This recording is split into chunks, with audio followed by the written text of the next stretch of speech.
April 8, 1943, 27,000 feet above France. The air was thin, the sky crystal clear, and the war below raged on.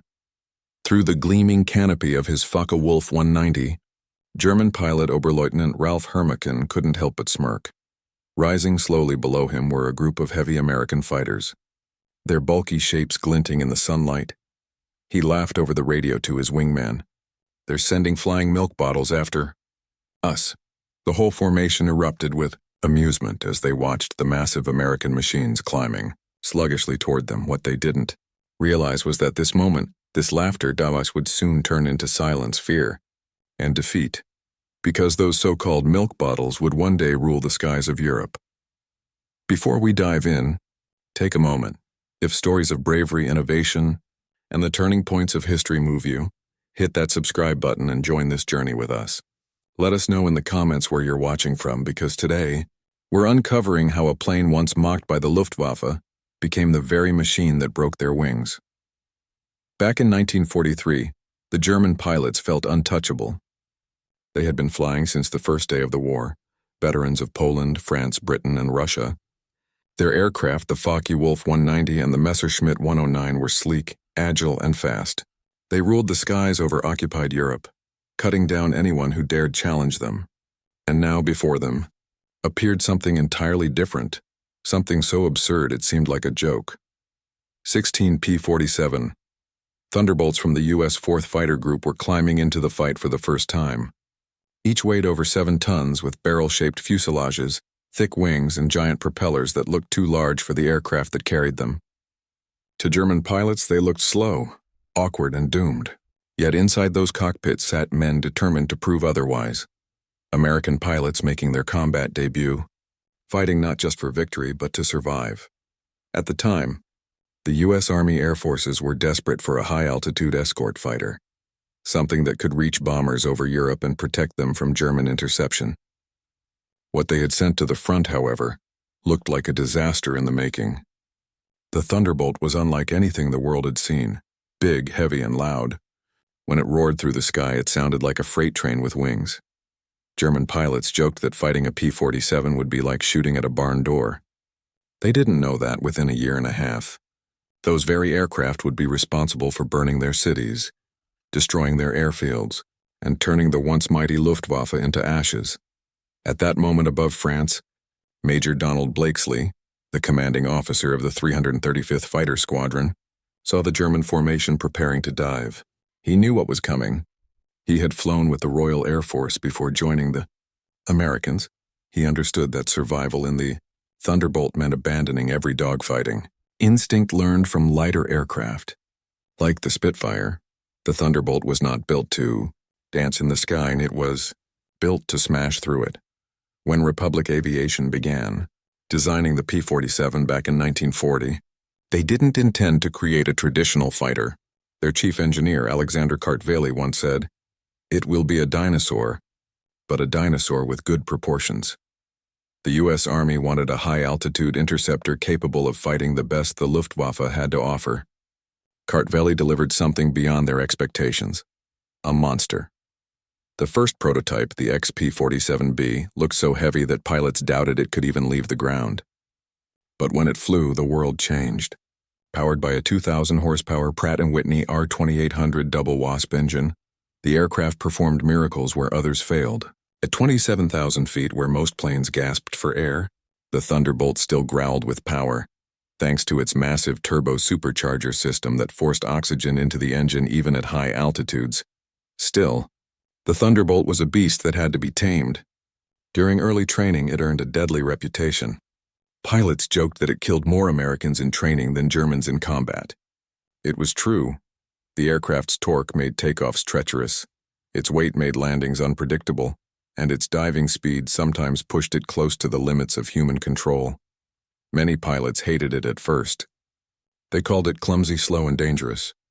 But the ones who mastered it discovered something terrifyingly powerful.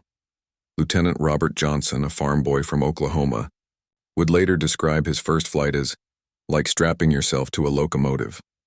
The power was raw, uncontrollable, and thrilling. He said, "You didn't fly it, you aimed it. That quote would come to define the Thunderbolt. It wasn't elegant. It wasn't refined. But it was unstoppable. In April and May of 1943, those first combat missions seemed to confirm German confidence. The Thunderbolts couldn't turn with the German fighters, couldn't climb as fast, and couldn't match their agility at mid-altitudes. Luftwaffe aces like Joseph Pips Priller mocked them publicly, calling them pregnant cows. Reports from the front described the P-47 as meat for the slaughter. In the first month of operations, the U.S. lost 14 Thunderbolts while claiming only 3 German kills. The British, watching from their Spitfire squadrons, quietly suggested the Americans might want to reconsider their aircraft choice. Even American crews were beginning to doubt, but something strange began to happen. The Thunderbolts that returned from battle were riddled with holes, sometimes over 100 bullet strikes, and still made it home. One came back with 21 cannon holes and over 100 machine gun hits, and the pilot landed safely. Mechanics couldn't believe it. The aircraft's rugged construction and air-cooled radial engine allowed it to take unimaginable punishment and still fly. The Germans didn't realize it yet, but the Americans had created something extraordinary, a fighter that refused to die. The first sign of what was coming arrived on June 26, 1943, over France. Lieutenant Robert S. Johnson, the same Oklahoma farm boy who had once feared the plane, found himself in a nightmare. His formation was attacked by 16 Focke-Wulf 190s, led by none other than Wilhelm Ferdinand Galland, the brother of the legendary ace Adolf Galland. Within seconds, Johnson's Thunderbolt was ripped apart.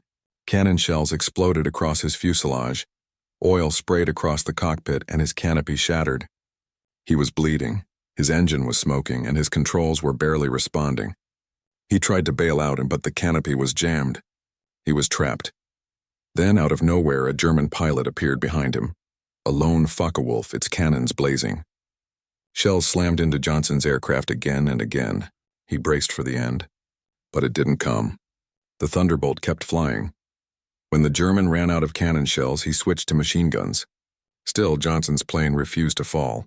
Finally, the enemy pilot pulled alongside, staring in disbelief at the half-destroyed P-47 still airborne. For a moment, the two men locked eyes through the cracked canopies.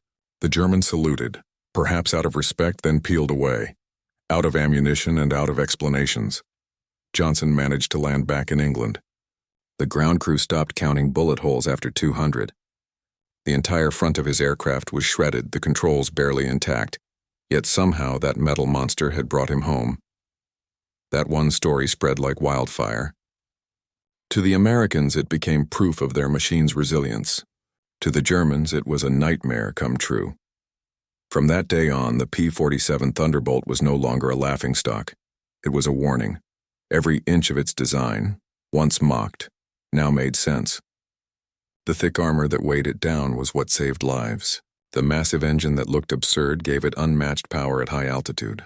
And those 8 Browning .50 caliber machine guns, 4 in each wing, created a hurricane of lead that could tear a fighter apart in 2 seconds flat. Each aircraft carried 3,400 rounds, nearly 900 pounds of ammunition. At full fire rate, it unleashed 100 bullets per second into a 6-foot-wide killing zone. If you were caught in that stream, you didn't just get shot down, you were erased. But the most dangerous part wasn't the firepower or the armor. It was what came next. The Americans were learning how to use it. Major Hubert Zemke, commander of the 56th Fighter Group, told his pilots the truth bluntly. Don't try to turn with them. Don't climb with them. Use your weight. Use your power. Use your guns. And that's exactly what they did. Instead of fighting like the Germans, Thunderbolt pilots started using their aircraft's unique strengths, diving from high altitude at blistering speed, unleashing bursts of gunfire and climbing back to safety before the enemy could react. The Germans called them Jabos, but to their own pilots they were angels of thunder. By mid-1943, the laughter had stopped. The skies above Europe were about to change forever. By the summer of 1943, something was changing in the skies over Europe. The Germans could feel it, though they didn't yet understand why. The Americans were flying higher, faster, and harder with every mission. The P-47s, once seen as slow, clumsy giants, were now climbing into the stratosphere like predators hunting for prey. And at the center of this transformation was one simple realization. The Thunderbolt's weight, its armor, and its raw power weren't weaknesses, they were weapons.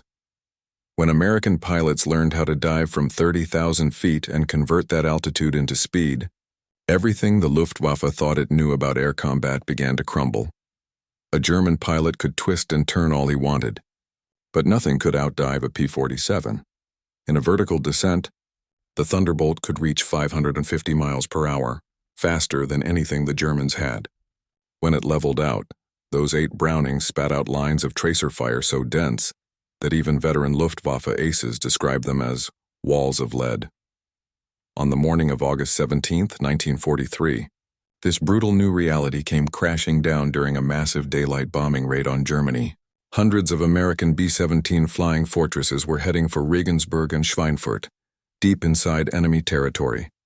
It was the first time U.S. bombers dared to strike that far without full-range escort.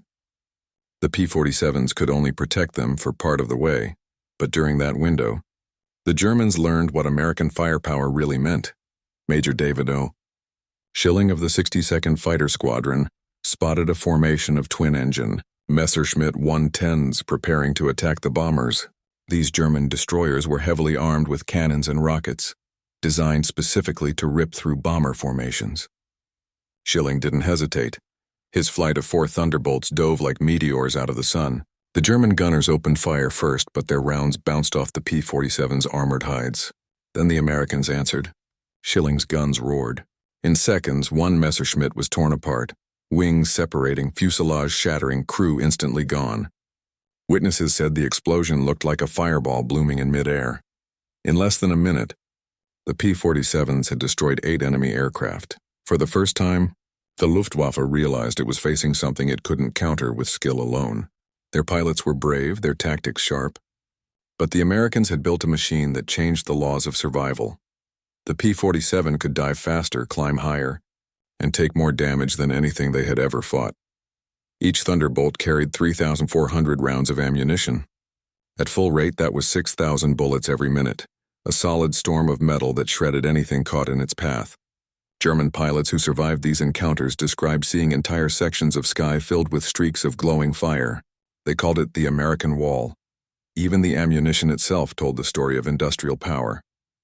While the Luftwaffe struggled with limited cannon shells, sometimes only 120 rounds per gun, the Americans had enough to fire continuously for half a minute, an eternity in aerial combat. The mix of armor-piercing and incendiary bullets didn't just puncture. It ignited, burning through metal and fuel with terrifying efficiency. Lieutenant Colonel Francis Gabby Gabreski, one of the great American aces, summed it up perfectly. When you hit them with all 8 guns, he said, they don't go down, they explode. By late summer, the Luftwaffe began to notice a pattern that chilled them. The higher they flew, the worse it got. The P-47's turbo-supercharged engine didn't just maintain its power at altitude, it thrived there. At 30,000 feet, where German engines wheezed and lost performance, the Thunderbolt was still strong, steady, and deadly. On October 8, 1943, one of Germany's greatest aces, Oberleutnant Hans Philipp, led his squadron into battle above Bremen. Philipp had over 200 kills, a national hero, a veteran of both the Eastern and Western fronts. But that day, he faced the reality that experience alone couldn't save him. At 28,000 feet, his Focke-Wulf's engine struggled to breathe. When a formation of P-47s from the 56th Fighter Group dove on his squadron from 32,000 feet, Philipp's aircraft was a sitting duck. Robert Johnson, the same pilot who had survived over 200 bullet holes months earlier, spotted the German ace below. He opened fire from 300 yards. The tracers found their mark. In seconds, Philipp's aircraft exploded. There was no parachute, no escape. The news of Philipp's death spread fast. If even one of Germany's best couldn't survive against the Thunderbolt, what hope did the rest have? By the end of 1943, the Luftwaffe's high command launched a full investigation. They wanted to understand what made this ugly American so unstoppable. The reports that landed on Hermann Göring's desk were worse than he could have imagined. The P-47 could fly higher than any German fighter, over 42,000 feet. Its dive speed approached the speed of sound. Its armor protected the pilot like a moving fortress, and even when riddled with bullets, it could stay airborne longer than any aircraft the Luftwaffe possessed. It was official. The P-47 wasn't just a fighter. It was an industrial weapon, a flying symbol of what America's factories, engineers, and spirit could produce. Then came 1944, the year that sealed the Thunderbolt's legend. A new version arrived in England, the P-47 D-22, fitted with a massive 13-foot Hamilton standard paddle blade propeller. It was a game-changer. The heavy prop bit into the air with brutal force, giving the aircraft a climb rate of 3,000 feet per minute, matching or even exceeding the best German interceptors.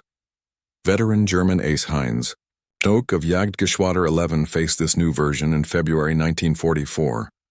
He wrote in his diary afterward, "The fat American fighters have learned to climb." He described his shock when the Thunderbolts not only matched their altitude but followed them into vertical combat. His friend Schmidt didn't survive that engagement. Knock wrote simply, "These are not the same machines we laughed at last year." Even the sound of the Thunderbolt changed. The new propeller produced a deep, rumbling thunder as its blade tips broke the speed of sound. German soldiers on the ground could recognize it from miles away, a sound that meant death was near. They called it Donnerschlag, thunderclap. By March 1944, the P-47 had become an all-purpose war machine. Fitted with external fuel tanks, it could escort bombers deep into German territory, over 1,000 miles. Even after dropping those tanks, it could fight on equal terms. But it was on D-Day, June 6, 1944, that the Thunderbolt truly showed what it was built for. More than 500 P-47s filled the skies over Normandy, forming an impenetrable shield over the Allied invasion. German pilots who tried to break through described it as flying into a wall of steel. Only a handful of Luftwaffe aircraft even reached the beaches that day, and most never returned. One of them, Oberleutnant Wolfgang Fischer, later recalled, "The sky belonged to the Americans. Thunderbolts were stacked from the sea to the clouds. We tried to break through at dawn. 12 fighters went in. I was the only one to return. After that, the Luftwaffe never again held control over Western Europe's airspace. And while the Thunderbolt had proven its worth as a fighter, it was about to become something even more terrifying, a weapon of destruction against the German war machine on the ground." In the weeks after D-Day, the P-47s of the 9th Air Force turned their attention to trains, convoys, tanks, and supply lines. What they unleashed was nothing short of annihilation. Their 50 caliber guns, originally designed for dogfights, tore through trucks, tanks, and locomotives like a giant buzzsaw. A 2-second burst could shred an entire armored column. Then came the bombs. The P-47 could carry 2 1,000-pound bombs under its wings, and another under the fuselage, a total load equal to that of early war medium bombers. Later models added 10 5-inch rockets, each as powerful as an artillery shell. German troops gave them a new name, Jabos, short for Jagdbomber, or fighter bomber. But even that term didn't do justice to what the Thunderbolt had become. It wasn't just a plane. It was flying artillery. A German officer named Hans von Luck, who commanded armored troops during the Normandy campaign, described the horror vividly. "They came in so low," he said. "You could see the pilots' faces. The sound was unbearable. Engines roaring, guns hammering, rockets screaming. In one pass, 20 vehicles were gone, burning wrecks. My men were paralyzed with fear." In June alone, Thunderbolts destroyed thousands of German vehicles, hundreds of tanks, and entire rail networks. The Wehrmacht was forced to move only at night. Daylight had become suicide, and as the Germans tried to hide, the Americans simply adapted. They flew lower, hit harder, and kept coming. Even the feared 88mm flak guns struggled to hit them as they screamed over the treetops. By late 1944, the P-47 had become the most feared sound on the European front, a sound that could make entire battalions freeze in terror.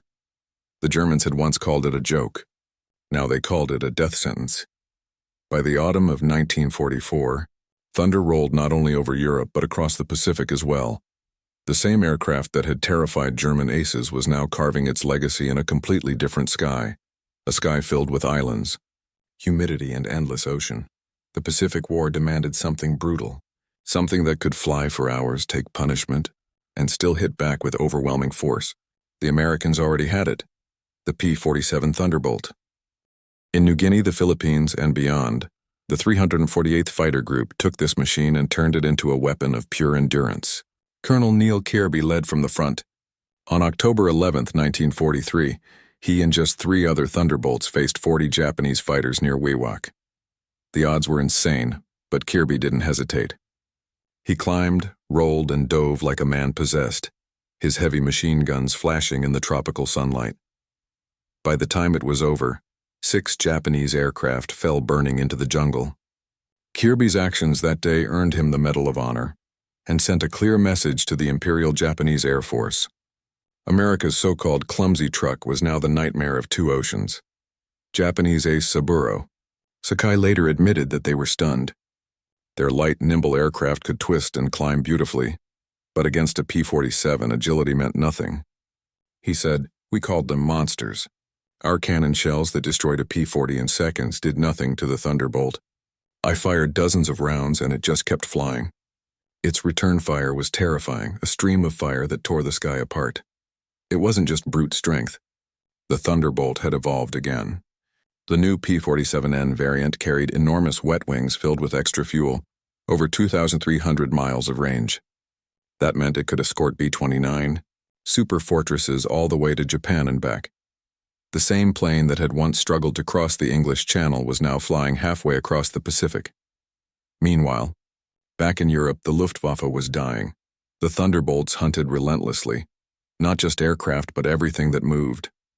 Trains, convoys, tanks, bridges, nothing was safe. A single mission could destroy dozens of targets.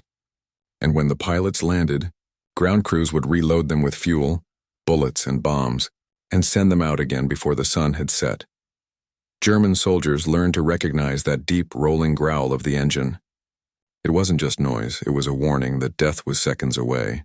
Entire units froze at the sound, hoping to disappear before the sky opened up. They called it Jabo fever. Fighter bomber fever. Medical officers reported soldiers physically shaking when the rumble approached. By winter 1944, the Luftwaffe was desperate enough to launch Operation Bodenplatte, a massive New Year's Day strike on Allied airfields. Nearly 900 German aircraft roared in at low altitude, hoping to destroy the Allied air power on the ground. At one base in Belgium, the attack seemed to work. Flames rose from dozens of burning P-47s. German pilots circled proudly above the smoke. Then they noticed something strange. American ground crews were already clearing wreckage. New Thunderbolts were arriving before the fires went out. When a captured German pilot sneered, "What do you think of that?" Major George Brooking pointed to the incoming replacements and said quietly, "By tomorrow we'll have 40 new ones. How long will it take you to replace your pilots?" Within 48 hours, the flight line was full again.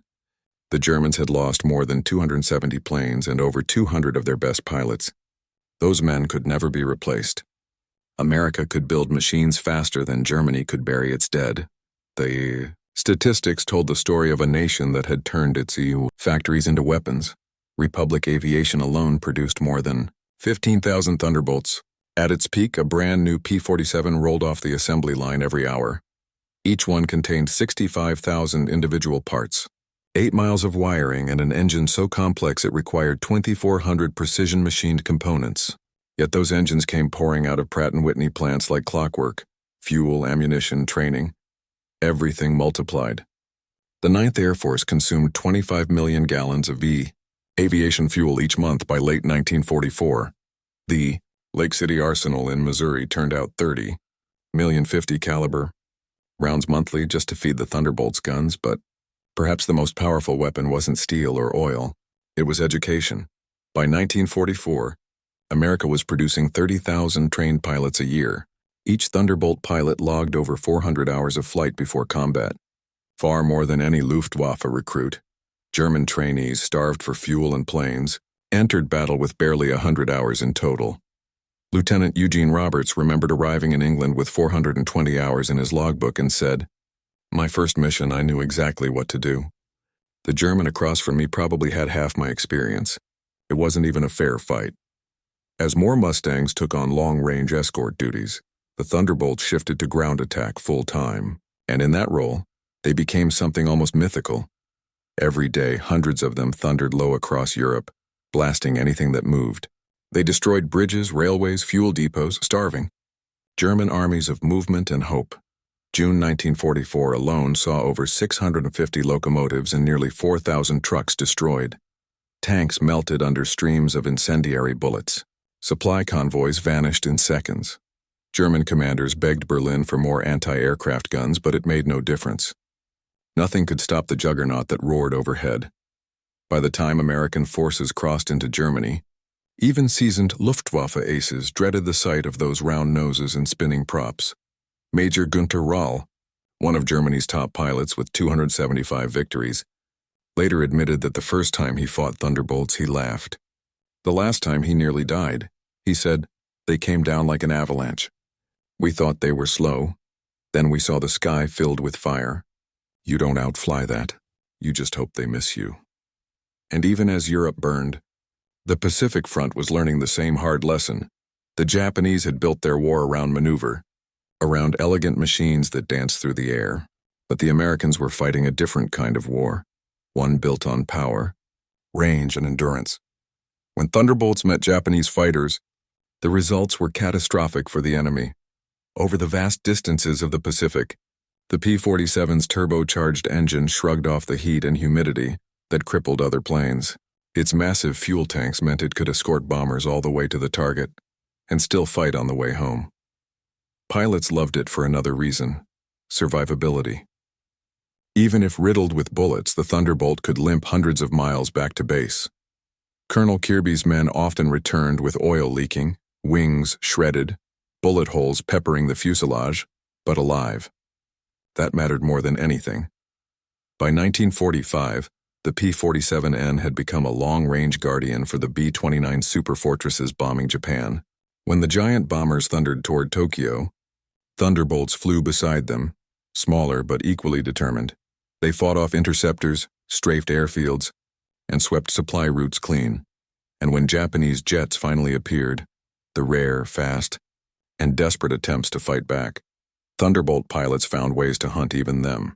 The Me-262 in Europe and experimental jets in the Pacific could outrun almost anything, but not a P-47 diving from 30,000 feet.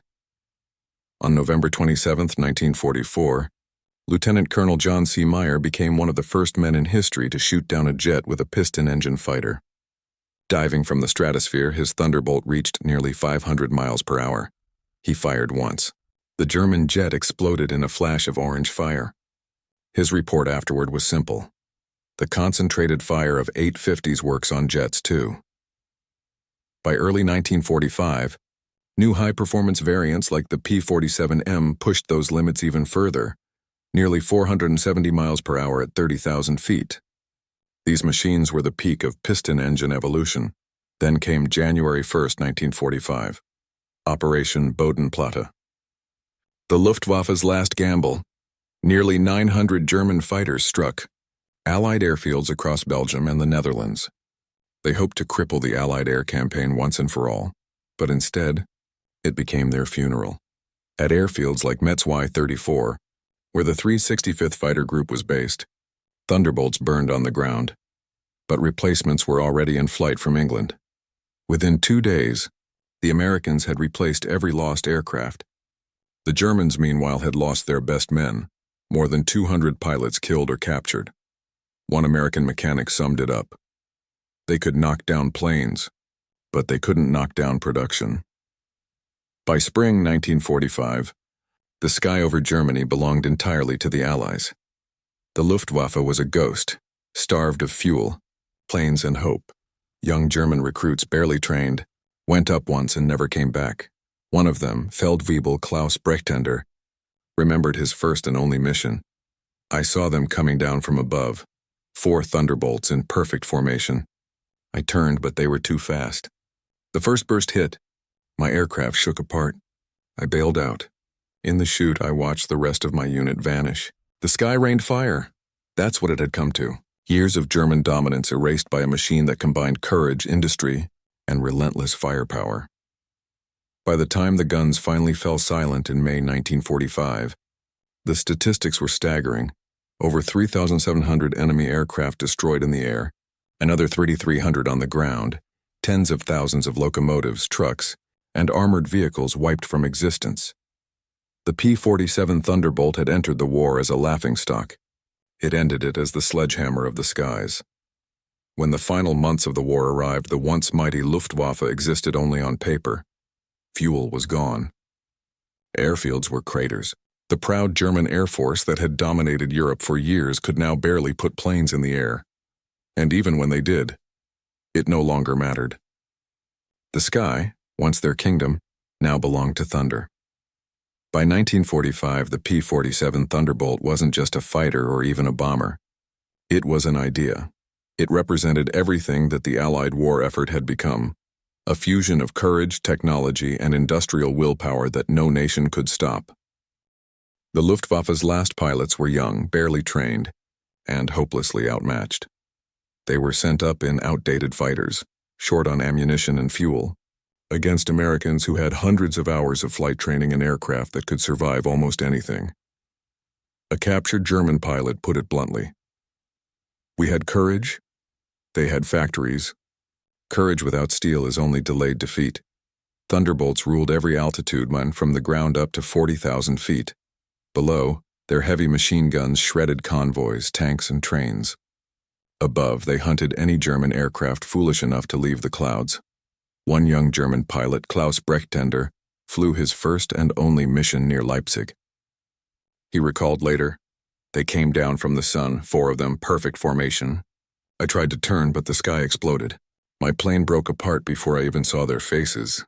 When I landed by parachute, there was nothing left of my unit. Just smoke." That was the fate of an entire air force, not destroyed in one battle, but erased through relentless, unstoppable attrition, the kind only an industrial superpower could sustain. American factories were producing Thunderbolts faster than the Luftwaffe could shoot them down. At Farmingdale, New York, a brand new P-47 rolled off the line every hour, 24 hours a day. In Evansville, Indiana, another plant that had risen from farmland was turning out 500 aircraft per month.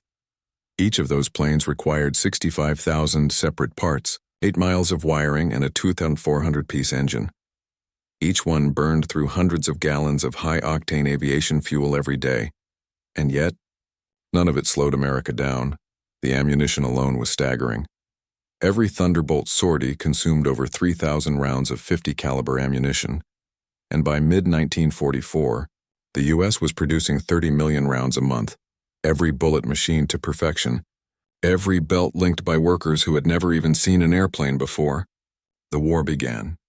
It was the ultimate demonstration of scale. The Germans still believed that quality alone would win wars, but America had achieved something far more powerful: quality at quantity. Even their pilots were mass-produced, but not in the way it sounds. Each new aviator went through a training program so thorough that by the time he reached the front, he was practically a veteran. They trained with full ammunition, full fuel, full equipment, things German trainees could only dream of. One American pilot said it best: "We practiced with more fuel in a week than they had in a month." By the war's end, the average German pilot had 30 hours of combat experience. The average Thunderbolt pilot? Over 200. That difference wasn't luck. It was the result of a nation that believed preparation could save lives, and that investment paid off in the skies. German reports captured after the war tell the full story. In April 1943, Luftwaffe intelligence described the P-47 as a large, unmaneuverable fighter, inferior in all performance aspects except dive speed. By December, that description had changed to a significant high-altitude threat. By June 1944, it read, "Dominant fighter bomber, firepower devastating, extremely difficult to shoot down." And by March 1945, the last entry was brutally honest. Best fighter bomber of the war. Engagement survival rate negligible.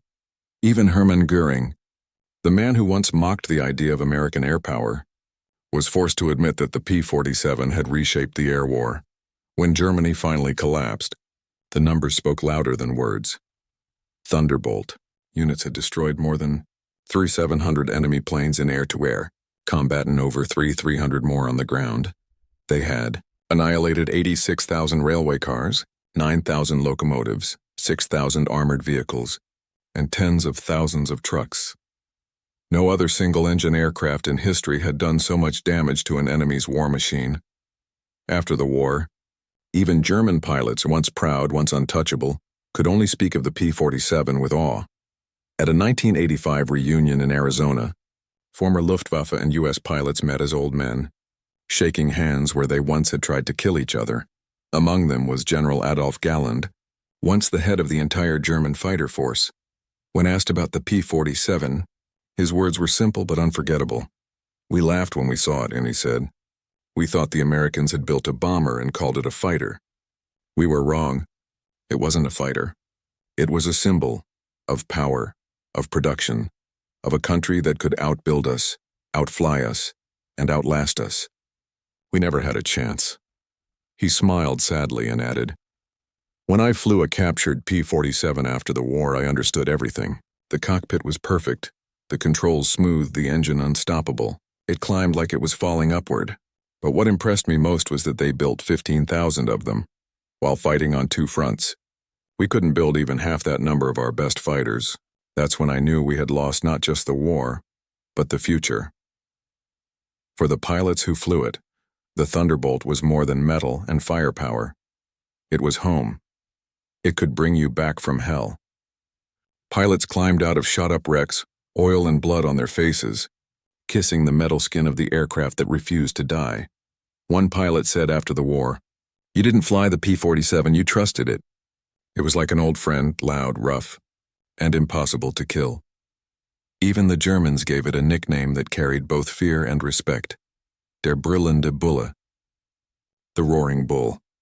Every detail of its design was overbuilt for one reason: survival. The armor behind the pilot's seat was thick enough to stop 20mm shells. The control cables were doubled, with backups ready in case one snapped. The wings were so strong they could carry double their design weight. And its guns, 8 synchronized 50-caliber Brownings, were electrically heated to prevent freezing at altitude, each one with its own feed motor and charging system. The result was mechanical perfection built with brute force. It wasn't the prettiest plane. It wasn't the fastest, but it didn't need to be, because when the Thunderbolt came roaring through the clouds, nothing in the world could stand in its way. After the war, the world changed. The jet age arrived. Sleeker, faster, shinier aircraft took to the skies. But even as history moved forward, pilots never forgot the sound of those 8 Brownings firing, that deep, thunderous rhythm that echoed through Europe. They called it Roosevelt's piano. Every time it played, a German plane fell silent. The P-47 Thunderbolt was proof of a truth that every war eventually teaches. The strongest weapon isn't always the sharpest sword, and it's the one that can't be broken. It was the airplane that made courage survive, the machine that turned mockery into respect, and the legend that made thunder the sound of freedom. If you made it this far, thank you. You've just experienced one of the most incredible transformations in aviation history. From laughter to terror, from ridicule to reverence, the P-47 Thunderbolt earned its place not through elegance but through raw, unstoppable determination. And if stories like this move you, stories of courage, innovation, and the spirit that refuses to quit, make sure you're subscribed, because there are hundreds more untold tales waiting for you. Stories of machines, of men, and of moments that changed the world. So hit that like button, subscribe to join our community, and tell us in the comments where you're watching from, because this isn't just history, it's the story of human will, written in the clouds.